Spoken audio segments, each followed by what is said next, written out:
قلت لكم الفيديو اللي فات على 5 انواع للشخصيات من كتاب نظرية الانياجرام، وفي الفيديو ده هقول لكم على 4 كمان.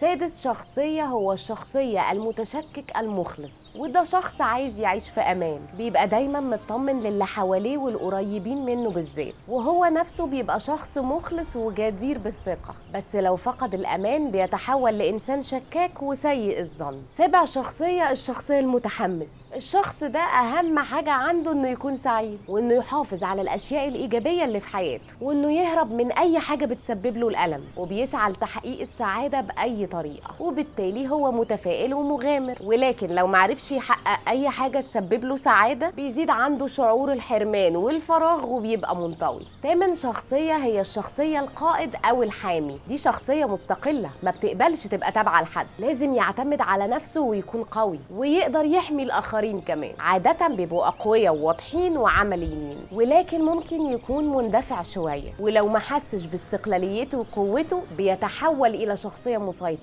9 نوع والاخير هو الشخصية صانع السلام او الوسيط. ده شخص شايف ان احنا المفروض نندمج ونعيش مع اللي حوالينا في سلام، بيدور على الانسجام والراحة والثبات، وده بيخليه ياخد على الناس بسرعة ويعمل صداقات كتير. ولو ما حسش مع اللي حواليه بالانسجام ده بيخليه يتساهل بزيادة مع الناس ويتجاهل مشاعرهم وآرائهم بس علشان يبقى واحد منهم. ها، طلعتوا اني نمط شخصية فيهم؟ قولولي في الكومنتس.